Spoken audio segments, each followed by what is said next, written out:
Oh, quarta-feira, vai viajar no feriadão agora de Páscoa, mas antes acompanha falando nisso. Principalmente no Papo Cabeça, a gente está falando aí sobre projetos pessoais. Todo mundo vira o ano e fala, eu vou mudar de vida. Aí chega no meio do ano, não mudou nem um pouquinho de vida, empurra com a barriga, chama procrastinação. Você é muito preguiçoso ou não? Você mesmo se cobra, quer mudar e não consegue? Ele saiu de São Paulo para nos orientar. Palestrante de alta performance, o André Burick. E você pode fazer assim como o nosso querido que está ao vivo, né, Luquinha? Pois é, mandar um beijo para a linda Ana Júlia, que faz aniversário hoje, 15 anos. Solange, que linda. E está acompanhando a gente, muito bom ter sua presença aqui com a gente também. Pois é, o Carlos Henrique, boa tarde, Carlos, está ao vivo para conversar com a gente, ele é de Santana, aqui em São José dos Campos. Qual que é a sua dúvida, amigo? Oi, boa tarde, Sol, boa tarde, doutor André, boa tarde, Luquinha. Oi, querido. Minha dúvida é o seguinte, doutor André, há algum tempo atrás eu passei pelo problema de ficar meio travado, assim, para algumas atividades, principalmente as que demandavam trabalho manual. Eu sempre buscava outras atividades preliminares antes da tarefa principal, sempre adiando as coisas para fazer. Hoje eu já não passo mais por isso, mas eu tenho medo que essa situação volte. Tempos atrás, eu precisava até retirar um mato do fundo do meu quintal aqui, mas antes de fazer isso, eu cheguei até a comprar uma roçadeira elétrica, mesmo sabendo que não ia ter muita utilidade nem para esse serviço e nem para outros, só para não executar essa tarefa. E fui adiando. Quando não tinha mais desculpa para que eu pudesse dar para mim mesmo e o outro, aí eu acabei fazendo essa tarefa aí de fazer a limpeza do quintal. E é isso aí. Um beijo. Beijo, simpaticíssimo, viu, Carlos? Comunicativo. E aí? Muito, né? Muito legal. Bom, acho que é um excelente ponto até para explicar aonde que surge a procrastinação, em que momento que ela surge e como é que, de repente, alguma coisa acontece que ele entrou em ação de fato. Por que, de repente, ele saiu de um estado de procrastinação e alguma coisa surgiu ali naquele meio do caminho e fez que ele entrasse em ação? Vou dar um outro exemplo que ele é mais universal, fica mais fácil. Lavar a louça. Eu acho que ninguém gosta de lavar a louça. Se achar alguém que gosta de lavar a louça, manda mensagem no Facebook pra gente estudar, porque eu acho que não é uma coisa que geralmente as pessoas gostam, mesmo quem gosta de cantar e tudo mais. Mas basicamente o que acontece? O ser humano ele é sempre movido por duas coisas, dor e prazer. A gente quer fugir da dor, obviamente, e a gente busca o prazer. Quando a louça começa a se acumular ali na pia e tudo mais, o que acontece? É um pratinho, é outro, a gente compara a dor de parar para lavar a louça versus o prazer de assistir esse programa, por exemplo. Então, a escolha é óbvia, que é assistir a televisão. No momento em que aquela louça começa a se acumular e você fala, meu Deus, esse negócio pode ter rato, pode fazer isso, pode fazer, que te incomoda de um jeito em que a dor passa a ser maior do que o prazer de ver a televisão, ali mudou o patamar, ali muda a chavinha, ali você entra em ação. Então, para mudar esse processo de procrastinação, o primeiro patamar, o primeiro passo que você tem que ter clareza de por que ela está se formando. Você já sabe que você vai começar a entrar em ação quando a dor superar o prazer do que você poderia fazer. Então você fala, bom, agora de fato é isso que vai acontecer. Só que nesse cenário você está dependendo do ambiente externo para aí sim você fazer as coisas. E é uma coisa horrível, né? Poxa, eu só vou agir quando os pratos se acumularem, eu só vou agir para cuidar do meu jardim quando realmente a coisa não tiver mais jeito. Isso é uma coisa que você está dependendo do ambiente externo. Isso a gente não pode fazer. Se você realmente quer ter alta performance, ter controle das suas coisas,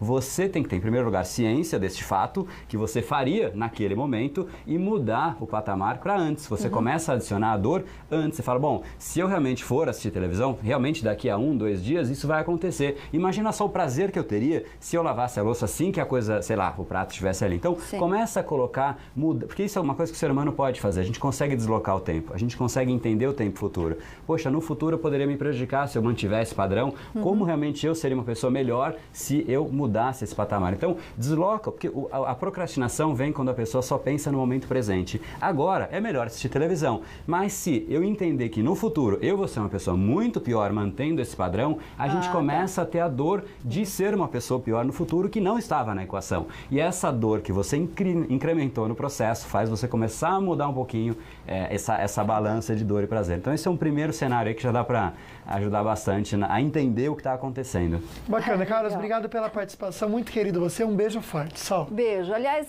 ainda dentro desse assunto, eu vou espelhar aqui a perguntinha da Thaís, que está ao vivo aqui no Face, viu, André?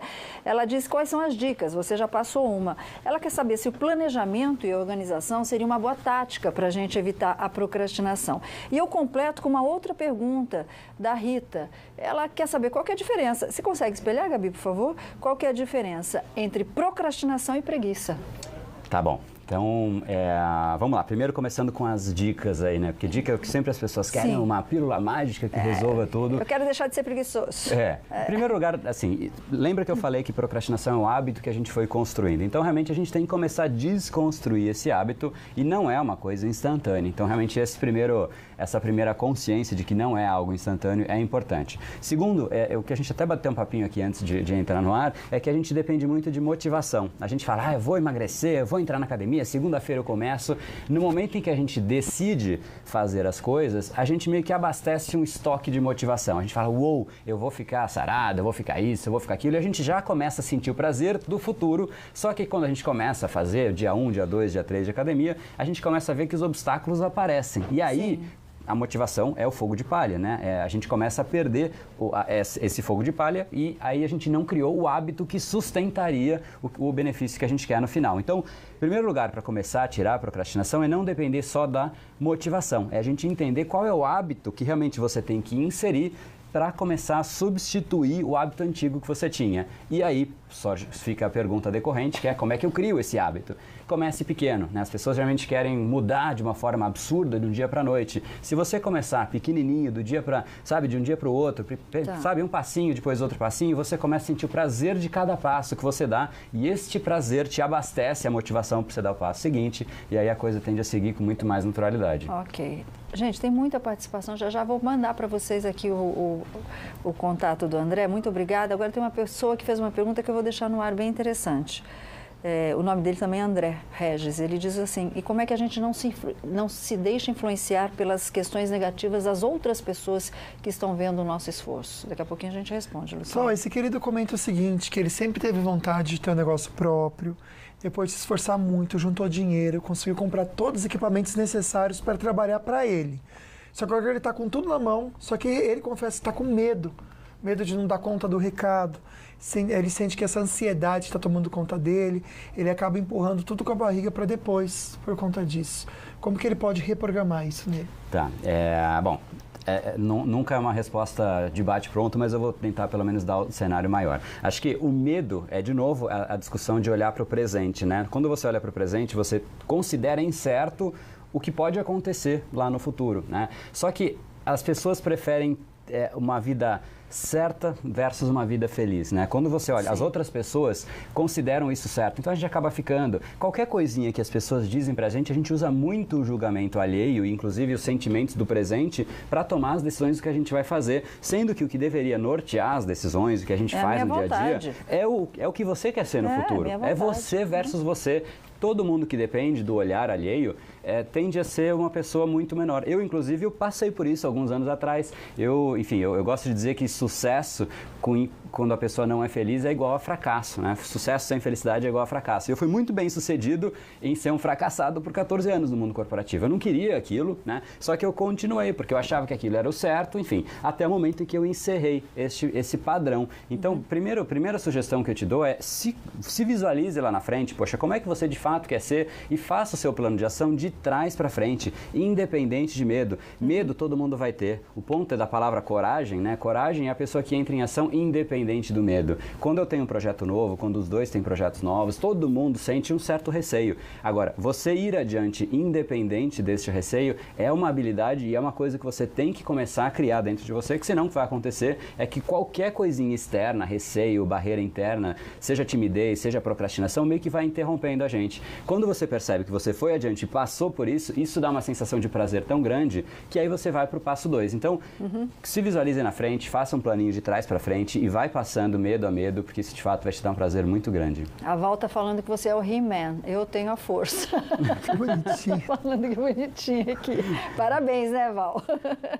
E aí, Luquinha? Pois é, o Ministério Público do Rio de Janeiro entrou com uma ação de improbidade administrativa contra o ex-governador Sérgio Cabral e 5 empresários de ônibus e a Federação das Empresas de Transporte de Passageiro. No pedido, a promotoria pede indisponibilidade dos bens dos acusados, além também do ressarcimento aos cofres públicos de, no mínimo, 72 milhões de reais. No mínimo, só. Sabe assim? É uma coceira. Sabe né, aquele só? macaquinho que faz assim? É, né? Ai, que vontade de explodir. Arrebata, senhor, né? É muito dinheiro, né? Só Solange? deixa o dinheirinho para quem precisa. Como que pode, né, Ah, gente? tá louco. Não, depois ele entrou comprou uma joia de 9 milhões, lembra? Eu lembro. Pra que a gente esposa, comentou pra aqui, fofa. as obras de arte também. O dinheiro sendo dele, ele pode comprar com que ele qualquer quiser, valor, mas claro. o dinheiro não é seu, o dinheiro é nosso, tá? Então devolve. Faz Triste bem. demais, né? Faz bem Bom, no pedir de próximo volta. bloco a gente comenta com vocês que o STF soltou um deputado estadual, o Jorge Pisciani. Solange, Não é mais STF, é laxante. você está falando do Gilmar Mendes, na Problema verdade, de né? intestino. É, não Tá vou falando do Gilmar generalizar. Mendes, não vamos generalizar não, né? Mas olha, tem maridão apaixonado aqui, Solange, mandando recado para a esposa. Vamos ver. Quero mandar um grande beijo para minha linda esposa, Elaine. Nós estamos juntos aí há 27 anos. Quero dizer para ela que eu amo ela muito, viu? Companheira, amiga. Um abraço nesse mês das mulheres. Meu amor, eu te amo muito, viu? Te amo. Um beijo.